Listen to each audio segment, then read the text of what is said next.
All right, so welcome to another video where we are going to focus on a different way of also accessing the GPIO on your various boards or system on chip.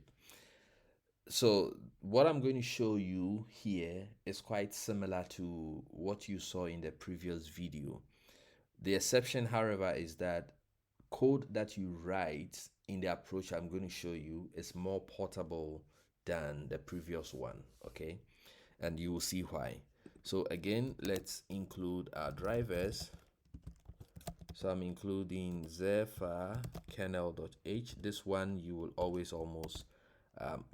almost always have to include it. And then we do Zephyr slash drivers slash GPIO.h. Yes. And then we do our main. It takes nothing. So this is a complete project we can build to see that everything is okay. All right, cool. Now, apart from the GPIO drivers API, there are only few other peripherals that have their own specific um, driver implementation.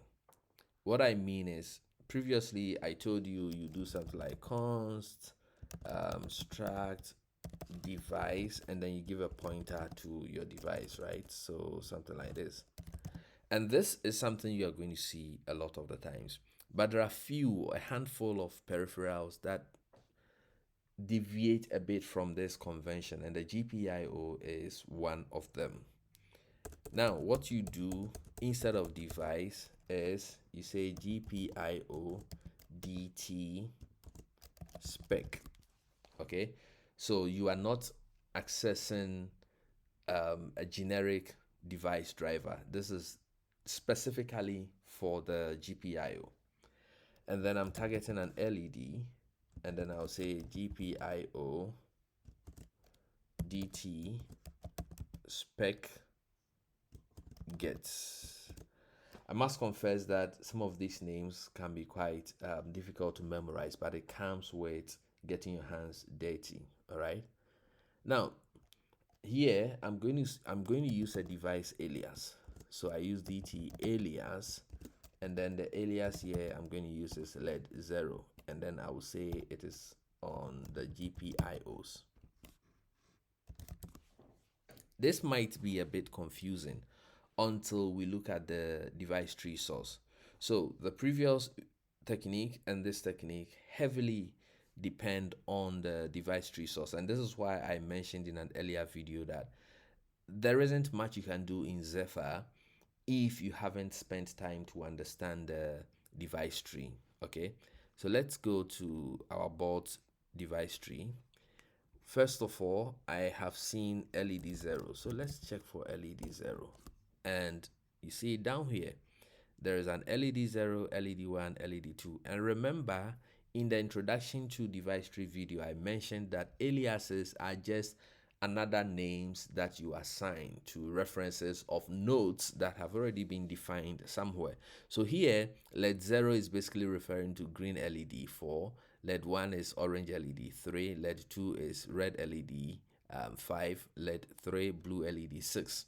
And so these aliases are usually defined for board specific components that you want to interact with. And the details of green LED 4, you can also find it. So if I search for this here,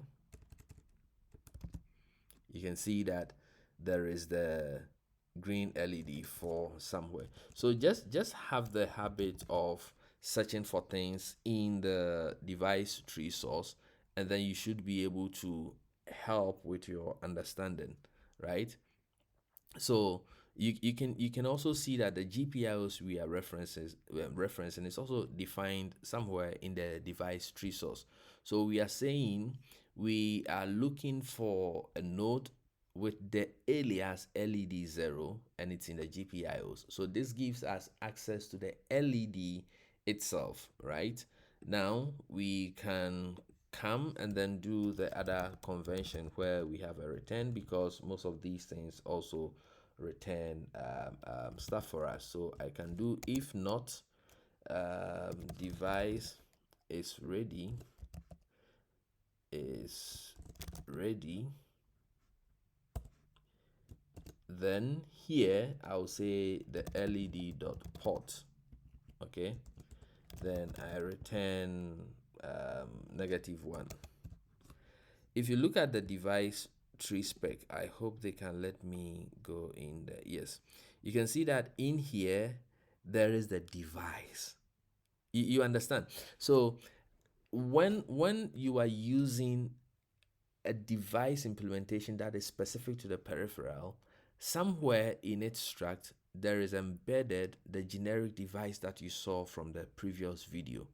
And this is what makes this code valid, because in the previous video we just said if device is ready, and then we put the device that we looked up using device dt get. But now we are using GPIO dt spec get, which gives us a GPIO dt spec. And when we go in there, we see that indeed the device is also used in there, right? So we check. If it's not ready, we return. And then here we have to configure. So we say GPIO pin configure. But look at it, there are two, pin configure and then pin configure DT. So the DT, the ones that ends in DT, you use it if you are using GPIO DT spec instead of the generic device, right? So here I am going to configure my LED pin, and then I'm going to say GPIO output. We can try any one of them. We did output high. Let's do output here, right? And then what we have to do now is to check if return is less than 0, then it means there was an issue, so we return whatever error transpired. Now we can do while 1, and instead of setting the pin on and off manually, there is also a function called GPIO pin toggle. We could have used it in the previous video, but I was just reserving it here so I teach you something new here also. So I do GPIO pin toggle, and there are two, for when you are using the generic device and then when you are using the GPIO DT spec. So here we just say it should toggle. So toggling is basically look at the current state and then negate it, right? And then we can km sleep. So we're going to sleep for, let's say, 500 in between. Let's compile this code and load it.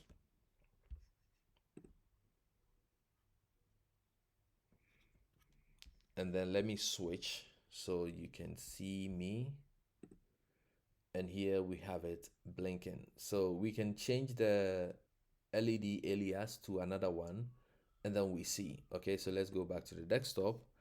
If we go to the DT device source tree, and then we search for LED, let's say 1, we can see that that's orange. I'm looking for something very different. So LED 3 is blue, right? So I come in here, and then instead of LED 0, I do LED 3. Then I compile it here. Yes, so the compilation is successful, and then we can upload the firmware onto the board. And then I would come to where you see me, and you can see that indeed it has changed from the green LED to the blue LED. So this is one other way of doing it. So now you know two ways of controlling GPIOs. And like I said, this is more portable, because if I switch to another board right now, I wouldn't have to worry about how that board manufacturer calls their LEDs, their GPIOs. So for example, on Nordic devices, GPIO ports are called GPIO 0, GPIO 1, not GPIO A, B, C, D as is done on the STM. I think Expressive also uses a similar naming of using numbers instead of alphabets to identify different GPIO controllers. So if I do not descend down to the approach we used in the previous video where I specify the particular GPIO controller, then my code is more portable. So I can literally just take this code and run it on a Nordic semiconductor device, and it's going to blink some LED, and that is what we are going to do in the next video. Thank you very much for watching, and I will see you there.